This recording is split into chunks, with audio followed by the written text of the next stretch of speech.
पिछले 5 संसदीय चुनाव से लालू परिवार का एक आदमी चुनाव नहीं जीता है।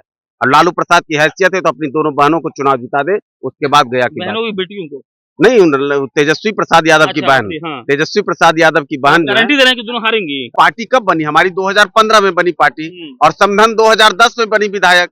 समधन को नीतीश कुमार जी ने बनाया विधायक, और उस समधन के बारे में जान लीजिए, वो कोई रोटी बेलने वाली समधन नहीं थी। अच्छा, वो एनजीओ चलाती हैं और वो आज भी हजारों महिलाओं को जॉब दिलवाती हैं। उनका एनजीओ आज नहीं 20 साल पहले से, और उस एनजीओ की ताकत के दम पर उनको टिकट मिला था। कि लोग आरजेडी पर आरोप लगाता है कि परिवारवाद की पार्टी है, प्राइवेट लिमिटेड कंपनी है, आप लोग भी लगा रहे हैं आजकल। जीतन राम मांझी जी का कौन सा लिमिटेड कंपनी है? वो अपने हैं तो कभी जीजा, कभी दामाद, कभी बेटा, राष्ट्रीय अध्यक्ष उनके बाद उनका बेटा बन गए, तो वो भी तो प्राइवेट लिमिटेड कंपनी चला रहे हैं जी। जीतन राम मांझी के बेटे जो हैं, हाँ। प्रोफेसर हैं, पीएचडी हैं, पढ़ाई का बात है। पीएचडी हैं, अच्छा। और यूनिसेफ में 10 से 15 साल उस आदमी ने खाक छाना है। उस आदमी ने पोल पर चढ़ के पोस्टर लगाया है, और वहां से राजनीति में आए हैं। और यहाँ तो 9वीं पास, 7वीं पास, 6वीं पास आया नहीं कि एमपी।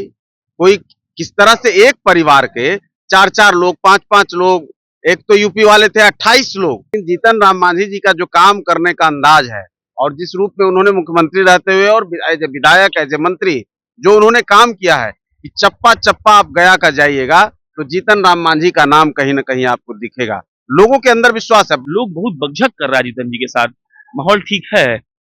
माहौल ठीक नहीं, बहुत ज्यादा ठीक है। और लोग देखिए, अब लोगों को लगता है जीतन राम मांझी जी 44 साल से इस गया के लगभग क्षेत्रों का प्रतिनिधित्व कर चुके हैं। कोई ऐसा शायद विधानसभा होगा जहां के वो विधायक नहीं रहे हैं। कोई नवरात्रा में मछली खा कर रील्स बना रहा है, कोई नारंगी खा रहे थे, नारंगी तो नागपुरिया नारंगी है। अब उनको तो इतनी समझदारी ही नहीं है कि जिस पर वो तंज करते हैं वही भारत का अभिमान है, वही भारत के शौर्य का प्रतीक है। नागपुर, नागपुर की याद, उनका हमला भगवा पे होता है, बहाना कोई और होता है।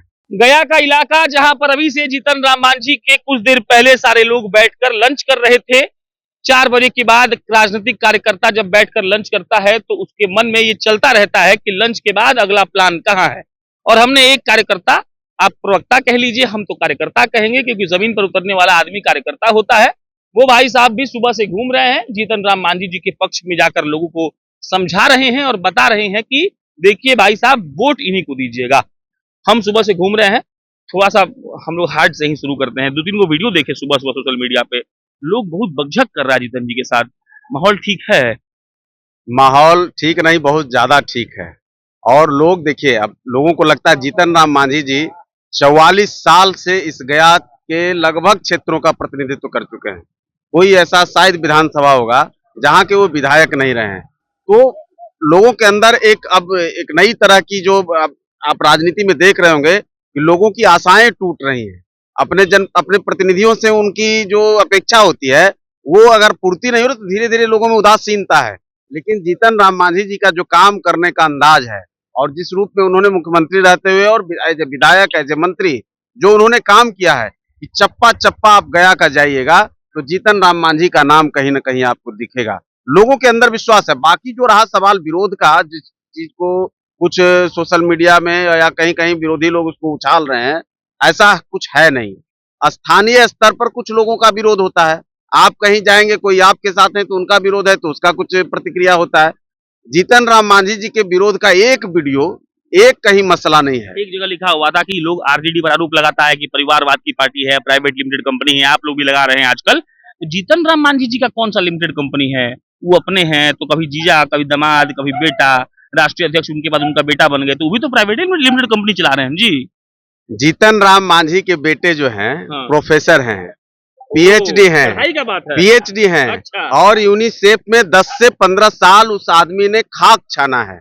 उस आदमी ने पोल पर चढ़ के पोस्टर लगाया है, और वहां से राजनीति में आए हैं। और यहाँ तो 9वीं पास, 7वीं पास, 6वीं पास आया नहीं कि एमपी। कोई किस तरह से एक परिवार के 4-4 लोग, 5-5 लोग, एक तो यूपी वाले थे 28 लोग, इनके जो समधियाना जो बाद में जुड़ा, 28 लोग एक परिवार के लोग स्थापित थे राजनीति में। जीतन राम तो है, इनके बेटा है, इनकी समधन है, पता नहीं कौन कौन। समधन इनके नहीं है ना, समधन इनके रिलेशन रिश्ता नहीं, हुआ रिश्ता ना। रिश्ता बाद में हुआ ना। आज पार्टी कब बनी? हमारी 2015 में बनी पार्टी, और समधन 2010 में बनी विधायक। समधन को नीतीश कुमार जी ने बनाया विधायक, और उस समधन के बारे में जान लीजिए, वो कोई रोटी बेलने वाली समधन नहीं थी। अच्छा। वो एनजीओ चलाती हैं, और वो आज भी हजारों महिलाओं को जॉब दिलवाती हैं। उनका एनजीओ आज नहीं 20 साल पहले से, और उस एनजीओ की ताकत के दम पर उनको टिकट मिला था। लोगों को ज्ञान तो है नहीं, तो कह रहे हैं सब बकवास है। असलियत ये है कि सरजीत जी जीतने जा रहे हैं, और बाप बेटा जो अब एक दूसरे को कह रहा है बेटा जीतेगा, बाप का हारना तय है। जिस परिवार को 5-5 संसदीय चुनाव में जीत इस बिहार की जनता ने नहीं होने दी, आप इस बात को भी रिमाइंड करिएगा। पिछले 5 संसदीय चुनाव से लालू परिवार का एक आदमी चुनाव नहीं जीता है, और लालू प्रसाद की हैसियत है तो अपनी दोनों बहनों को चुनाव जिता दे, उसके बाद गया की बहनों की बेटियों को नहीं, तेजस्वी प्रसाद यादव की बहन, हाँ। तेजस्वी प्रसाद यादव की बहन गारंटी दे रहे हैं कि दोनों हारेंगी। 100% एक सीट आरजेडी नहीं जीतेगा। गया कहा कह रही है कि पूरा देश कह रहा है कि बेटी हो तो रोहिणी जैसा। सिंगापुर से लैंडिंग करके और लिखा हुआ भाषण पढ़ के किसी और से ट्वीट खेल करके वो अगर चाहते हैं कि हम राजनीति के आका बन जाएंगे, तो उनको मुबारक हो। इसी फ्लाइट से लोग उनको सिंगापुर विदा कर देंगे 4 जून को। आप लोग बहुत गलत आदमी, आप आरोप लगा दिया आप लोग की अपनी मम्मी का सिक्योरिटी ले घूम रही है रोहिणी आचार्य। कोई बात हुआ? आदमी सिक्योरिटी ले घूम रहा है तो दिन एंजॉय कर लेने दीजिए। संविधान की रक्षा करेंगे, संविधान की दुहाई देंगे, और जब ताकत रहेगी तो संविधान को रावण की तरह संदूक में बंद कर देंगे और अपनी मनमानी करेंगे। बेटी किसी की हो, बेटा किसी का हो, सरकारी संस्थाएं किसी की बपौती नहीं हो सकती। इस बात का ज्ञान तो होना चाहिए ना। आपको सुरक्षा चाहिए, आप बिहार सरकार से सुरक्षा मांगिए, और वो सांसद का चुनाव लड़ रही हैं, उनको तो ऐसे ही सुरक्षा मिलता है। फिर ये रील्स बनाने का जो देखिए, उस परिवार में सबको रील्स बनाने का एक बड़ा जुनून हुआ है। कोई नवरात्रा में मछली खा कर रील्स बना रहा है, कोई नारंगी खा रहे थे। नारंगी तो नागपुरिया नारंगी है। अब उनको तो इतनी समझदारी ही नहीं है कि जिस पर वो तंज करते हैं वही भारत का अभिमान है, वही भारत के शौर्य का प्रतीक है। नागपुर की याद उनका हमला भगवा पे होता है, बहाना कोई और होता है। आप जो करते हैं, आप जो कहते हैं, पब्लिक सब जानती है। पब्लिक आपसे ज्यादा पढ़ी लिखी है। तेजस्वी प्रसाद यादव के इर्द गिर्द जितने लोग हैं उनसे ज्यादा पढ़े लिखे हैं। उनको ये भ्रम कहां से होता है? वो लिखा हुआ भाषण देने से, लिखी हुई स्क्रिप्ट पे मतलब ट्वीट्स लिखने से और रील्स बनाने से बिहार जो है ना, बिहार जननायक की धरती है। बिहार में नेता ही पैदा होता है। बच्चा यहाँ का जो है वो नेतृत्व का क्षमता लेकर विकसित पैदा लेता है। तो उसको वो समझाने की कोशिश ना करें, वो जो कर रहे हैं वो करें। ईश्वर उनको, आपके नेता जीत जाएंगे तो क्या करेंगे? गया में जो उनके द्वारा किए हुए कार्य हैं, उसमें जो छूट गए हैं, उन सारे कामों की उन्होंने पूरी व्याख्या कर दी है। गया के बारे में एक एक चप्पे चप्पे की उनको जानकारी है, समस्याओं का मालूमात है। जो आदमी कह लीजिए कि बेघर, जिसको घर नहीं, जिसके सर पे छत नहीं, जिसको खाने का खाना नहीं, जिसके तन पे वस्त्र नहीं, वहां से जो आदमी इस ऊंचाई को प्राप्त किया है, तो आप समझिए कि उसने कितना संघर्ष किया होगा और किस तरह के विजन को लेकर के काम किया होगा। उस आदमी के संघर्ष को आप, तपस्या को आप समझिए। जीतन राम मांझी पर कोई सवाल उठाता है तो मानो कोई सूर्य पे सवाल उठाता है। और वही सूर्य कह रहे थे कि भगवान नहीं होते हैं और नामांकन से पहले चल गए अयोध्या। नहीं, उन्होंने ये कभी नहीं कहा। देखिए, आप राम काल्पनिक है बोले थे। कबीर ने क्या कहा था? आप देखिए, भारत ऐसा देश है और राम की परिकल्पना जो है, राम ने सबको स्वीकार किया है। वो बोले हैं काल्पनिक है, हम नहीं, उन्होंने नहीं कहा काल्पनिक है। उन्होंने उदाहरण दिए। उन्होंने उदाहरण मंदिर में घुसकर पूजा मत करिए। नहीं, ये कहा गया। ये नहीं कहा कि मंदिरों में घुसकर पूजा मत करिए।